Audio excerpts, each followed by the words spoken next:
오늘 함께 하심의 축복을 누리려면 이라는 제목을 가지고 창세기 39장 2절과 3절 우리 받도록 하겠습니다. 오늘 말씀은 유비가 또 읽어줄 텐데요. 하나님의 말씀을 우리가 귀로 듣고 마음으로 새기는 시간이 되면 좋겠습니다. 여호와께서 요셉과 함께 하심으로 그가 형통한 자가 되어 그의 주인 예후 사람의 집에 이르니 그의 주인 여호와께서 그와 함께 하심으로 보여 또 여호와께서 그의 법사에 형통하게 하심으로 보았더라. 창세기 39장 2절에서 3절 말씀. 아멘!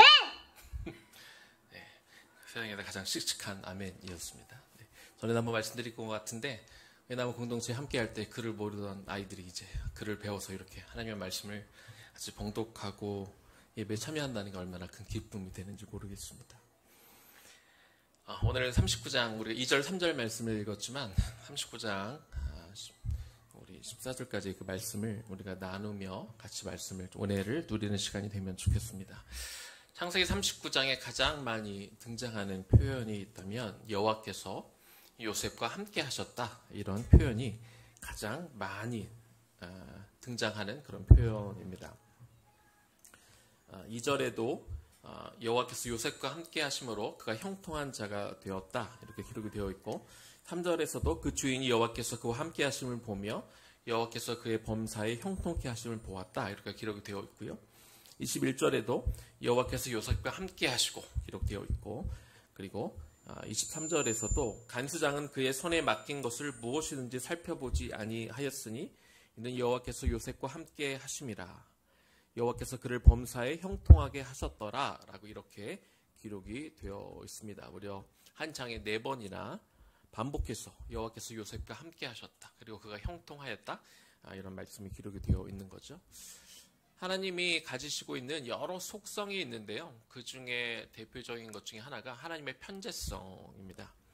omnipresence라고 하는 이 편재성은 하나님이 모든 곳에, 모든 시간에 또 모든 인들과 함께 존재하신다, 이런 의미를 가지고 있습니다.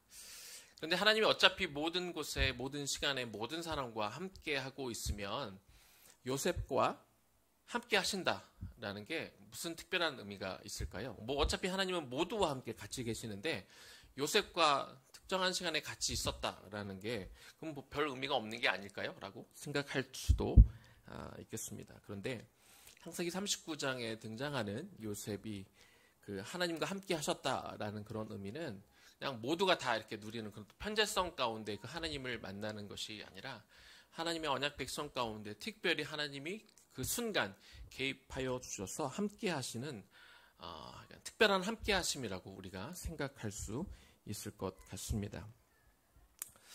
우리 의예나무 공동체는 계속해서 지금 창세기를 묵상하고 있는데요. 우리가 지난주까지 오랫동안 우리가 야곱에 대해서 우리가 묵상을 했는데 야곱도 요셉과 비슷한 축복을 누렸던 그런 사람이죠. 대표적으로 창세기 28장 15절 말씀을 제가 읽어보겠습니다. 내가 너와 함께 있어 네가 어디로 가든지 너를 지키며 너를 이끌어 이 땅으로 돌아오게 할지라.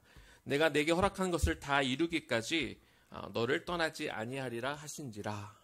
이렇게 말씀하고 있습니다.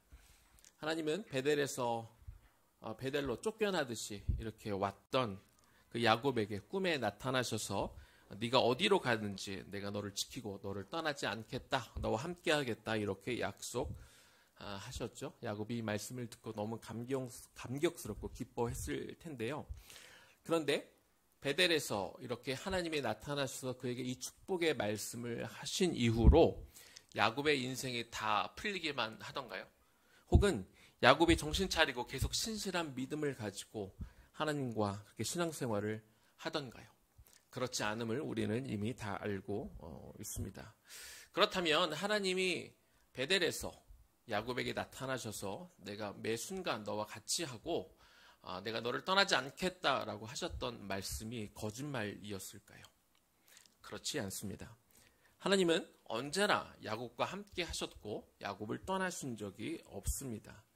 다만 야곱 스스로가 어떤 위기의 순간이 찾아올 때 하나님과 딱 붙어 있고 하나님의 방법대로 하나님의 음성을 들으며 하나님의 뜻을 이루어가는 그런 삶을 사는 것이 아니라 그 일어난 어떤 사건을 자기가 해결해 보겠다고 스스로 이렇게 꾀를 부리고 스스로 어떤 일들을 결정함을 통해서 하나님이 개입하시지 못하도록 자기가 다 알아서 다 하는 그런 상황들이 일어나면서 스스로 하나님을 떠나 하나님과 멀리 했던 것을 우리가 알 수 있습니다.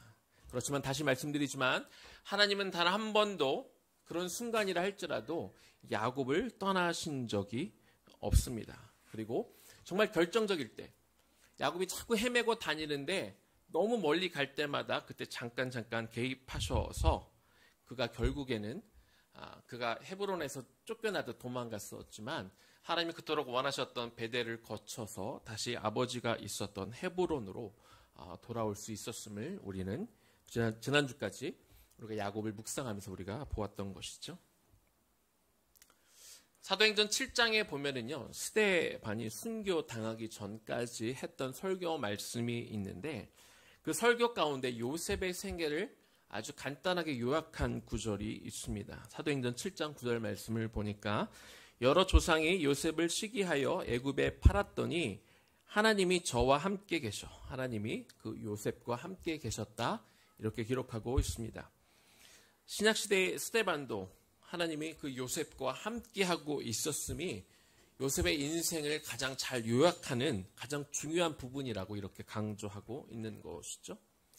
우리는 이미 요셉의 일생에 대해서 잘 알고 있는데요. 그러면 하나님이 요셉과 늘 함께 하셨다고 했는데 그러면 요셉의 일생은 또 평탄하기만 했을까요? 그렇지 않죠. 다른 사람도 아니고 바로 자기의 친형제들에 의해서 노예로 팔려가기도 하고 또 오늘 설교 중간에 또 말씀을 나누겠지만 자신의 정결을 지키려다가 보디발의 아내에게 모함을 당해서 오히려 감옥에 가기도 합니다. 그렇지만 야곱에게도 그러셨던 것처럼 하나님도 요셉을 한 번도 떠나신 적은 없는 거죠. 그런데 야곱의 일생과 그리고 요셉의 일생이 어떻게 보면 비슷해요. 하나님이 한 번도 그를 떠나지 않았다고 하는 그런 관점에서 볼 때 야곱과 요셉의 일생이 비슷한 점이 있지만 그러나 한 가지 다른 점이 있습니다. 그게 뭐냐면 야곱에게도 분명히 하나님이 함께 하셨고 떠나지 않았다라고 기록이 되어 있는데요. 근데 요셉에게만 하나님이 함께 하시고 떠나지 않았다는 말씀과 더불어 한 가지 단어가 추가되어 있습니다. 그게 어떤 단어냐면 형통함.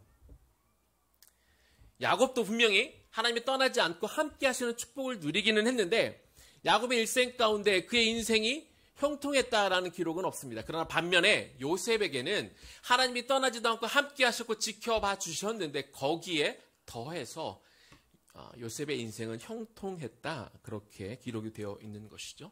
이것은요. 요셉이 야곱보다 고난이 더 적었다거나 혹은 고난이 있었을 때 그 고난의 강도가 더 약했다. 그런 의미가 아닙니다. 두 사람의 결정적인 차이, 이 형통함이 들어가느냐 들어가지 않느냐의 차이는 어디서 오냐면 야곱은 종종 어려움이 찾아왔을 때 그가 스스로 문제를 해결해 보겠다고 혹은 자신이 원하는 방식으로 풀어보겠다고 자기가 집수기 삶의 문제에 개입해서 스스로 문제를 해결하려고 하고 그러다 보는 과정 가운데 하나님을 멀리 떠나는 그렇게 헤매는 인생을 살았지만 요셉은 하나님을 떠나지 않았고 자신과 함께 하신 그 하나님과 또한 이렇게 붙어서 살았다. 우리가 그렇게 볼 수 있다는 것이죠. 하나님은요. 야곱에게 그렇게 하셨던 것처럼 또한 요셉에게 하셨던 것처럼 저와 여러분 곁을 떠나지 않으시고 언제나 함께 하고 있는 줄로 믿습니다. 하지만 내가 오늘 어떤 선택을 하며 사느냐에 따라 우리 인생이 요셉처럼 형통한 길을 걸을 수도 있고 야곱처럼 비록 하나님이 한 번도 떠나신 적은 없지만 막 헤매고 다니고 고생하는 그런 인생이 될 수도 있습니다. 자, 그렇다면 우리가 이왕이면 요셉처럼 하나님과 함께하는 축복을 누리되 또 그 삶이 형통한 삶이 되기 위해서 우리가 어떻게 살아야 할지 우리가 함께 나누어 보도록 하겠습니다. 자, 함께 하심의 축복을 누리려면 또 그래서 그것이 형통의 삶으로 이어지려면 먼저는요, 우리가 범사에 하나님을 인정해야 합니다. 자, 창세기 39장에 요셉이 그 10년 사이의 이야기가 나오는데 나이 17세부터 27세까지의 그의 삶이 등장을 합니다. 그리고 그 삶이 세 가지 부분으로 나뉘어서 설명이 되는데요. 그 첫 부분은 39장 1절에서 6절까지 말씀인데 요셉이 애굽의 시위대장 보디발의 노예로 팔려간 상태를 다루고 있고요. 두 번째는 7절부터 12절까지 말씀인데 보디발의 아내가 요셉을 유혹할 때 그 유혹을 이겨내는 장면이 나오고, 세 번째는 13절에서 23절까지인데 요셉이 그 궁중의 감옥에 갇히는 그런 상황을 다루게 됩니다. 오늘은 이 첫 번째와 두 번째 것을 우리가 좀 다룰 텐데요. 우리가 잘 알다시피 요셉이 형제들에게 의해서 이렇게 팔려가게 되는데 원래는 형제들이 죽이려고 했었죠. 그런데 네 번째 아들 유다의 제안으로 죽임을 당하지 않고 이스마엘 상인들에게 은 20냥에 애굽으로 팔려가서 결국 시위대장 보디발의 노예가 됩니다. 시위대장은 오늘날로 치면 청와대 경호실장 정도로 해당한다고 볼 수 있습니다. 그러니까 요셉은 경호실장의 노예가 된 것이죠. 그런데 주인 보디발이 요셉을 이렇게 살피다 보니까 그에게서 특이한 점을 발견하게 됩니다. 창세기 39장 3절입니다. 그의 주인이 여호와께서 그와 함께 하심을 보며 또 여호와께서 그의 범사에 형통하게 하심을 보았더라. 요셉이 노예로 팔려왔을 때 나이가 17살이었습니다. 그런데 그것도 억울하게 노예로 팔려왔지만 성경은 어느 것도 요셉이 자신의 신세를 한탄하거나 불평하지 않았다.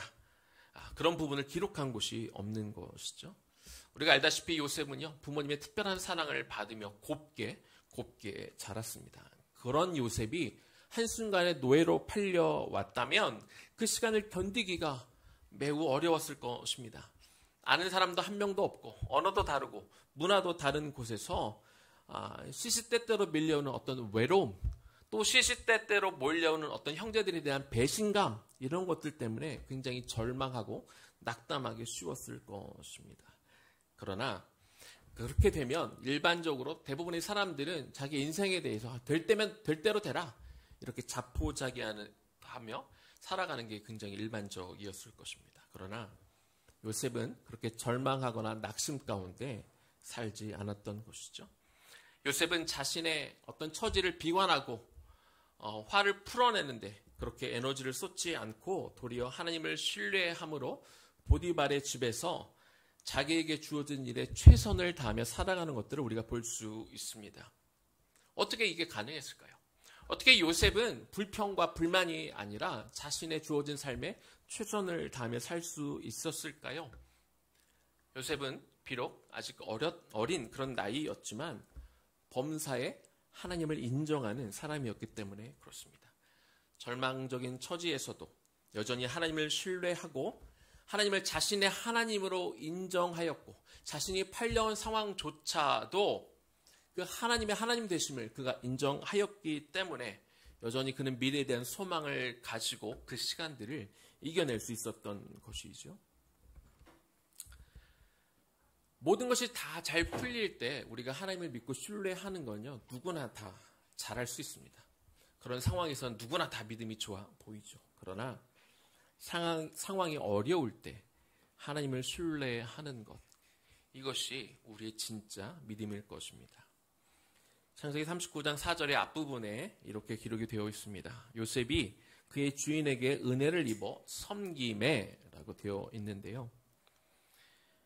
자신이 억울하게 노예로 팔려왔다면 자신을 노예로 산 주인도 아마 곱게 보이지가 않았을 겁니다. 일반적으로 그런 상황이 되면 주인도 되게 미웠을 거예요. 그래서 주인이 아무리 자기에게 잘해준들 좋은 마음으로 주인을 대하기가 어려웠겠지만 그러나 요셉은 범사에 하나님을 인정하는 사람이었기 때문에 그 주인이 자신에게 잘해줄 때 그것에 대해서 자신이 은혜를 입었다라고 이렇게 표현하고 있는 것입니다. 그렇기 때문에 그는 낙심하지 않고 주인을 위해 열심히 성실하게 일을 했고, 그 모습을 지켜보던 보디발이 마침내 요셉을 자신의 가정 총무로 모든 것들을 다 감당할 수 있는, 모든 것들을 자기 손에 통제할 수 있는 그런 사람으로 만들었다는 것입니다. 그가 이처럼 하나님의 형통한 자가 된 것이지요. 물론 요셉이 이 시위 대장의 어떤 가정의 모든 일을 맡아볼 수 있는 총무가 되기까지 요셉이 기본적으로 가지고 있는 어떤 능력도 있을 것입니다. 어떤 재능도 있고 어떤 탁월함이 있기 때문에 그것 때문에라도 그가 그런 역할을 맡을 수 있겠지요. 하지만 이 세상에는요, 어떤 놀라운 재능, 똑똑한 머리, 어떤 좋은 달란트를 갖고 있는 사람들은 차고 넘칩니다. 특히 보디발이 애굽 왕의 친위 대장이었으면 주변에 이처럼 재능이 많고 놀라운 능력을 가진 사람들이 얼마든지 애굽 사람 중에서도 굉장히 많이 있었을 것입니다. 그럼에도 외지에서 팔려온 어린 요셉을 자신의 총무로 삼을 수 있었던 것은요, 거기엔 다른 이유가 있는 것이죠. 단순히 요셉이 총명해서, 요셉이 똑똑해서, 그가 현명해서 그렇게 선택한 것이 아니라 그가 본 것이 있다는 거죠. 뭘 보았느냐? 성경은 이렇게 말하고 있어요. 하나님이 그 요셉과 함께 하심을 그의 주인이 보았다. 그렇게 이야기하고 있는 거죠. 결국 그 요셉의 신앙, 하나님을 범사에 인정하는 그의 신앙 때문에, 그래서 그가 낙심하지 않고 어려운 상황 속에서도 최선을 다하고 주인을 섬기던 그 모습을 보고 반하여 그 보디발이 그를 선택하게 된 것입니다. 사랑하는 여러분, 여러분이 범사에 형통한 사람이 되기를 원하십니까? 그렇다면 먼저 하나님을 범사에 인정하는 사람이 되십시오. 그럴 때 설령 위기가 찾아오더라도 그 위기를 도리어 자신의 형통함으로 가는 기회로 삼을 수 있도록 하나님이 인도해 가실 줄로 믿습니다. 두 번째입니다. 함께 하심의 축복을 누리려면, 그래서 그 형통의 길로 가기 위해서는요, 두 번째는 하나님을 경외해야 합니다. 주인이 그 보디발을 유심히 살펴봐서 그를 이제 가정의 총무로 삼았는데요. 요셉을 유심히 본 사람이 보디발뿐만이 아니었죠. 보디발의 아내도 요셉을 유심히 살펴보고 있었습니다. 요셉이 살던 당시에는요, 그 애굽이라는 나라는 굉장히 성적으로 이렇게 무너져 있던 그런 시대였고 그런 나라였습니다. 요셉이 애굽에서 살던 당시에 그 돌비석들이 나중에 이렇게 발굴이 되었는데, 그 돌비석들 중에 이런 기록들이 있었다고 그래요. 당시 애굽의 여인들은 수치를 모르는 사람들이다. shameless라고 이렇게 기록이 되어 있었다고 합니다. 그만큼 성적으로 타락한 사람들, 성적으로 타락한 여인들이 많았다는 그런 의미가 될 것입니다. 보디발의 아내도 예외가 아니어서 이제 17살이 왔다가 어느덧 27세가 된, 성경은 요셉이 굉장히 잘생긴 총각이라고 이렇게 설명을 하고 있는데, 이 잘생긴 27살의 젊은 청년을 보디발의 아내가 유혹을 한 것입니다. 그런데 이 보디발의 아내가 유혹을 한 것을 우리가 가만히 보니까 이 유혹이 참 굉장히 큰 강력한 유혹이었음을 우리가 볼 수 있습니다. 굉장히 강력한 유혹이라고 말씀드리는 몇 가지 근거가 있는데, 첫 번째는요, 방금 말씀드린 것처럼 애굽이라는 나라는 당시 성적으로 굉장히 타락한, 모두가 성적으로 문란한, 이것이 하나의 문화가 되어 있었기 때문에 어떤 성적으로 잘못된 일탈을 하는 것이 크게 잘못되었다고 느껴지는 그런 시대가 아니었습니다. 또한 요셉을 유혹하는 상대가 보디발의 아내였고 권력자였다는 거죠. 금요일에 우리 정희 목사님이 금요기도 가운데 이 부분을 잠깐 말씀해 주셨지만, 그가 유혹하는 이런 모습들을 보면 보디발도 높은 사람이지만 어떻게 보면 보디발을 위에 있는 아내가 그 보디발 위에 있는 더 큰 권력자일 수도 있었을 것입니다. 그렇기 때문에 요셉을 한순간에 내칠 수 있는 힘을 가지고 있었던 사람이 유혹을 하는 거였기 때문에 그 유혹을 이겨내기가 너무나 어려웠을 것이라는 거죠. 세 번째 이유는요, 그 유혹이 한 번에 걸친 것이 아니라 반복적이었다는 겁니다. 창세기 39장 10절을 보니까 여인이 날마다 요셉에게 청하였다, 이렇게 기록하고 있습니다. 하루 이틀 좀 유혹해보고 안 되면 포기하는 게 아니라 날마다 찾아와서 요셉을 유혹했다는 것이죠. 그러니 그 유혹을 이겨내는 게 얼마나 어려웠겠습니까? 그래서 요셉은 보디발의 아내와 함께 있지 않으려고 애썼다고 이렇게 성경은 기록하고 있습니다. 네 번째, 이 유혹이 정말 강렬했던 이유는 그 유혹이 매우 은밀했기 때문에 그렇습니다. 11절에 보니까 집에 아무도 없는 틈을 타서, 그래서 사람이 보지 않을 때 보디발의 아내가 은밀하게 찾아와서 그를 유혹했다, 그렇게 이야기하는 것이죠. 설령 어떤 일이 벌어져도 아무도 보는 이가 없었기 때문에 두 사람만 입을 다무면 그냥 넘어갈 수 있었던 그런 은밀한 유혹이 있었습니다. 다섯 번째는요, 그 유혹이 노골적이었습니다. 12절에 보니까 보디발의 아내가 아무도 없는 그 은밀한 중에 요셉의 옷을 붙잡고 노골적으로 유혹했다, 그렇게 기록합니다. 그냥 은밀한 곳에서 유혹이 일어나는 것이 아니라 노골적으로 옷을 붙들고 이렇게 유혹을 했다는 것. 당시 27세의 젊은 나이인 요셉, 혈기왕성한 요셉이 이런 어떤 5가지 환경들 가운데 그 유혹을 물리치기가 너무나 어려웠을 것입니다. 그럼에도 불구하고 그는 그 유혹에 넘어가지 않았습니다. 어떻게 이 젊은 요셉이 그 유혹들을, 이 강력한 유혹들을 이겨내고 넘어가지 않을 수 있었을까요? 그 이유는 그가 주인을 두려워하였기 때문에 그렇습니다. 창세기 39장 9절 말씀입니다. 이 집에는 나보다 큰 이가 없으며 주인이 아무것도 내게 금하지 아니하였어도 금한 것은 당신뿐이니 당신은 그의 아내임이라. 그런즉 내가 어찌 이 큰 악을 행하여 하나님께 죄를 지으리이까. 요셉은요, 자기를 잘해주고 은혜를 베풀어준 주인 보디발을 배신하기 원치 않았습니다. 더군다나 보디발은 애굽 왕의 친위 대장 아니었습니까? 그가 그를 배신했을 때 어떤 결과가 있을지 너무나 뻔했습니다. 하지만 요셉이 진짜 두려워했던 것은요, 그의 육신의 주인인 보디발이 아닙니다. 단순히 보디발이 두려워서 그가 피하려 했다면 보디발보다 더 무서운 거기 주인의 마님이 있지 않습니까? 주인 마님이 계신데 정말 그냥 주인이 무서워서 피한 거였다면 주인 마님을 넘어가지는 못했을 것입니다. 그렇다면 요셉이 진짜 두려워한 주인이 누구입니까? 그 인생의 참 주인이 되시는 그 하나님을 그가 진정으로 두려워하였기 때문에, 그래서 그가 그 유혹에 넘어갈 수 없었던 것이죠. 사랑하는 성도 여러분, 여러분은 누구를 가장 두려워하십니까? 나에게 영향을 가장 많이 미치는 사람, 혹은 나에게 이익을 가져다 줄 수 있는 사람, 혹은 반대로 나에게 손해를 끼치는 그런 사람을 두려워하십니까? 아니면 여러분 인생의 참 주인이 되시는 하나님을 가장 두려워하고 있습니까? 요셉이 그 엄청난 유혹을 이길 수 있었던 힘은 바로 하나님을 두려워하고 하나님께 죄짓고자 하지 않았던 그런 마음에 있었던 것이죠. 요셉은 자신이 가장 크고 두려워하는 그 하나님 앞에 죄짓지 않기 위해서 그 주인 마님의 유혹을 이겨낼 수 있었던 것입니다.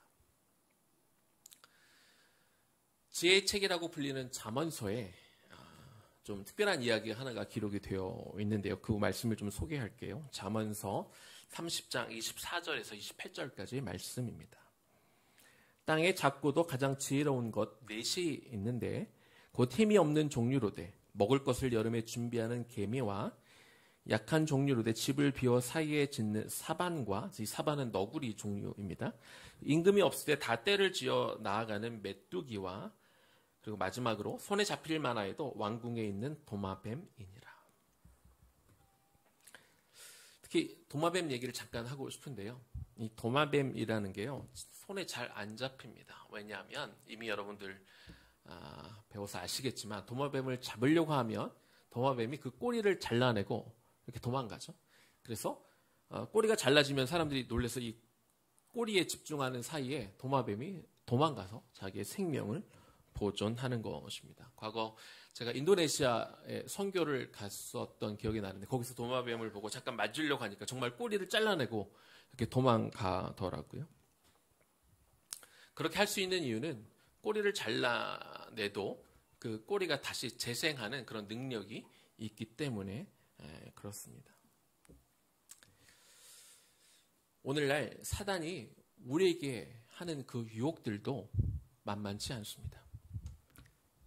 보디발의 아내가 요셉을 유혹한 그 강력한 유혹이 있었던 것만큼이나 오늘날 저와 여러분도 강력한 유혹이 있죠. 하나님을 모르고 하나님을 거스리는 것이 벌써 이 땅의 문화가 되었습니다. 그리고 우리 죄의 유혹이 있을 때 때로 죄를 짓도록 막 압력이, 사회적인 압력이, 어떤 권력의 압력이, 어떤 다수의 압력이 우리에게 향하기도 합니다.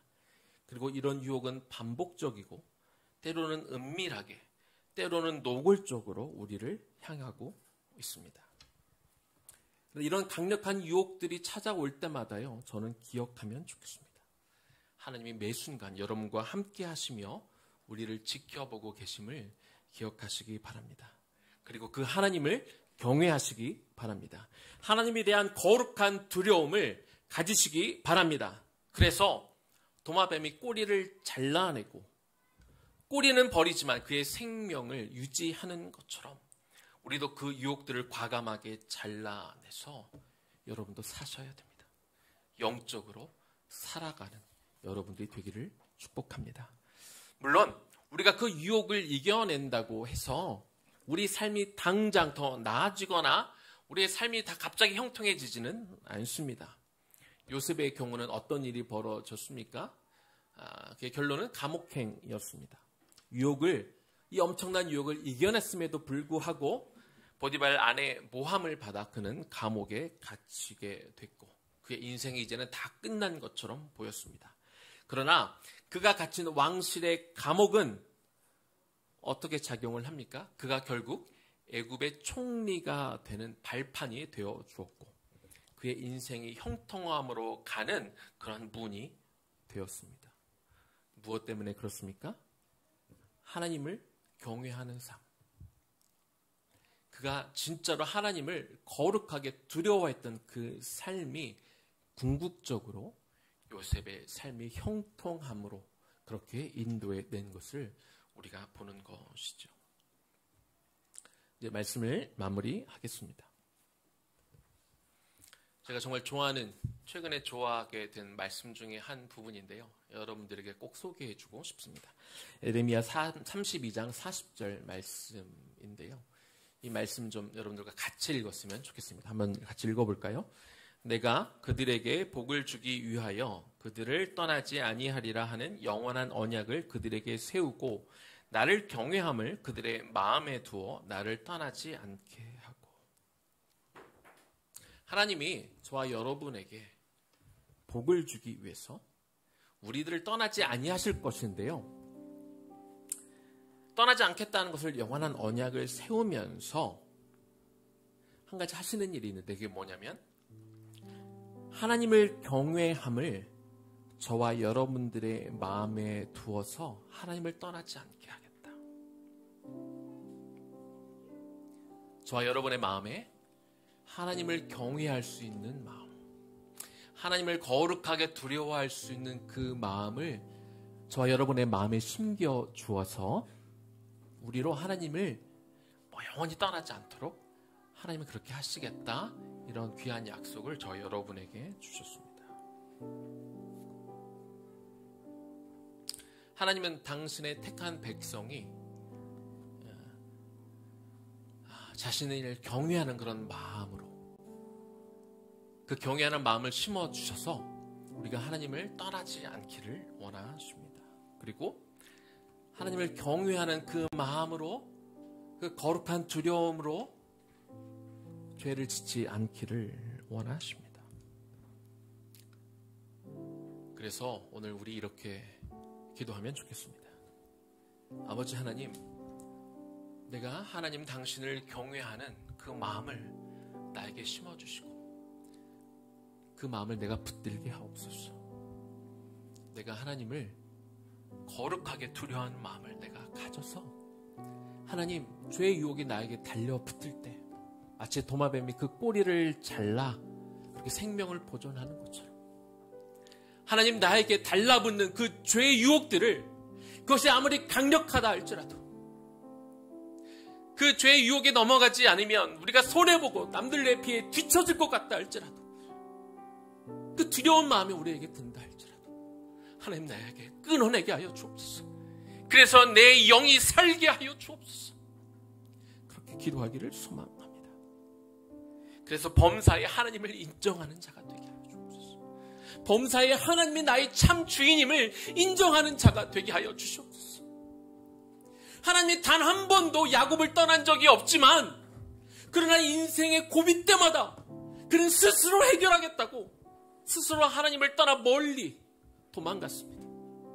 내 방법대로 내가 원하는 것을 얻기 위해서 이미 함께하고 계신 그 주님을 멀리하고 스스로 떠났던 것이죠. 그러다 보니 그의 인생 가운데 형통함이라는 단어는 없었던 것입니다. 똑같은 상황에서도 요셉의 선택은 달랐습니다. 그는 자기 마음대로, 자기 소견대로, 자기 옳은 대로 자기 뜻을 주장하지 않고 하나님 앞에 맡겼죠. 하나님을 인정했습니다. 여전히 나의 주인으로 그가 인정했더니, 그래서 노예로 팔려갔던 그 어처구니 없는 상황 가운데 최선을 다해 일했더니 그가 보디발의 가정 총무가 되었고, 그가 유혹을 이겨낸 결과 그가 감옥에 갔지만 그러나 그것이 애굽의 총리가 되는 그런 반석이 되었던 것이죠. 하나님은 이미 저와 여러분과 함께하고 계십니다. 그러나 거기에 덧붙여 여러분의 인생이 형통한 인생이 되기를 소망합니다. 아예 단 한 번도 여러분의 인생 가운데 시험과 어려움이 없을 거라는 것이 아니라 도리어 하나님을 인정하게 되면, 하나님을 경외하게 되면, 하나님을 나의 참 주인으로 우리가 받아들이게 되면 오히려 그 위기와 그 아픔과 어려움이 더 큰 형통함으로 가는 디딤돌이 될 줄로 믿습니다. 함께 하시는 주님으로 더불어 여러분의 인생 가운데 언제나 정말 형통함의 그 길로 가면 좋겠습니다. 그래서 이렇게 합시다. 시편 57편 7절 말씀 우리 한 번 더 같이 읽습니다. 하나님이여, 내 마음이 확정되었고 내 마음이 확정되었사오니 내가 노래하고 내가 찬송하리이다. 오늘 우리가 하나님 앞에 찬양하면서 하나님, 내 마음이 오늘 확정되었습니다. 주님을 내가 범사에 인정하고 주님을 경외하는 자가 되겠습니다. 그렇게 내 인생의 형통한 인생을 살겠습니다. 그렇게 결단하는 시간이 되기를 축복합니다. 우리 모든 상황 속에서 함께 찬양하고 여러분의 마음에 결단하는 시간이 되기를 소망합니다.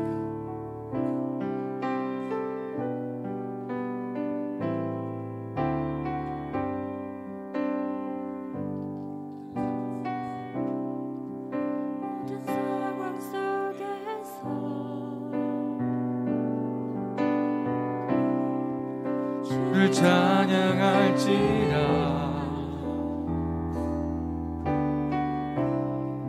주는 너의 큰 상을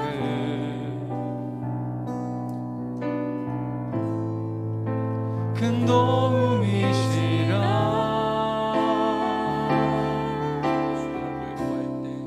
주의 얼굴 구할 때 주의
나아갑니다. 주여 하나님의 시간 내 영혼이 확정되고 확정되었사오니 믿음의 눈들어 주를 바라봅니다. 내 영혼이 확정되고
언제나 야곱과 함께 하셨던 하나님, 그리고 요셉과도 함께 하셨던 하나님인데 그 두 인생이 참 다른 것들을 오늘 우리가 다시 한번 바라봅니다.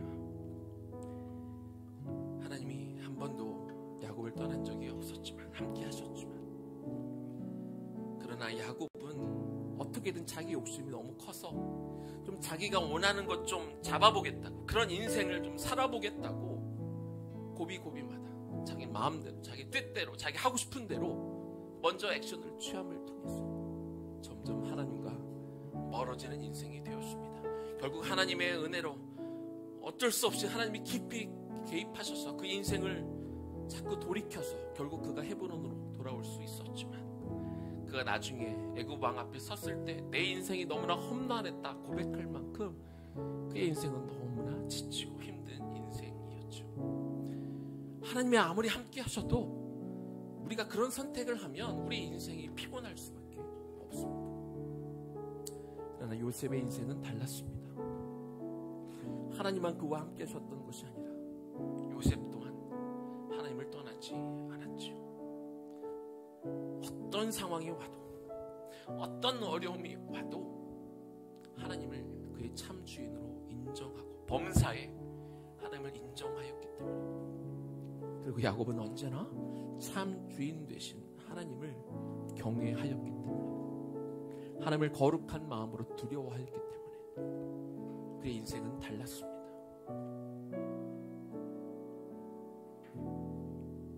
하나님께서 우리에게 다시 한번 상기시켜 주십니다. 내가 너의 하나님이 되기 위하여 우리 안에 하나님을 경외하는 마음을 심어주셨다고 다시 한번 우리에게 오늘 리마인드 시켜주셨습니다. 하나님, 우리가 하나님을 범사에 인정하고 싶지 않은 순간이 올 때, 또 너무나 유혹이 커서 내가 내 힘으로는 도저히 못 이기겠다라고 느낄 때, 내 안에 하나님이 심어두신 하나님을 경외하는 마음을 우리가 다시 한번 바라보게 하여 주옵소서. 하나님을 경외함을 우리가 붙들게 하여 주옵소서. 그런 유혹쯤 하나님 잘라내게 하여 주시고, 하나님과 늘 붙어가는 인생이 되게 하여 주소서. 때로 우리가 어려운 순간이 온다 할지라도 이것은 나를 더 형통함으로 인도하게 하는 위한 하나님이 주신, 하나님이 허락하신 하나의 과정이구나. 그렇게 믿음의 눈으로 바라보고 나는 하나님을 떠나지 않기로 그렇게 결단하고 그렇게 확정된 마음을 가지고 이 세상을 바라보고 이 세상을 그렇게 살아갈 수 있는 우리 모두 되게 하여 주셔서, 언젠가 우리의 인생이 기록되었을 때 하나님이 늘 함께 하셨지만 야곱처럼 힘들고 험악한 인생이었다가 아니라 요셉처럼 형통한 인생이었습니다 라고 고백할 수 있는 그런 형통한 인생을 살아가는 우리 모두 되게 하여 주옵소서. 이제는 우리 주 예수 그리스도의 은혜와 하나님 아버지의 극진하신 사랑하심과 성령의 감동 감화하심과 그 교통 역사하심이 늘 나와 함께 하시는 그 하나님과 더불어 내 안에 하나님을 경외할 수 있는 그 마음을 심어주셨기에 범사의 하나님을 인정하고 거룩하게 하나님을 두려움을 통하여 모든 순간, 매 순간 하나님이 허락하시는 그 형통의 길을 걸어갈 수 있는, 그렇게 내 마음이 오늘 하나님을 경외하고 하나님을 범사에 인정하기로 결단하며 마음을 확정하게 된 우리의 청장년 세대와 우리의 다음 세대 머리 위에 지금부터 영원까지 충만하게 거하시기를 간절히 축원하옵나이다. 아멘.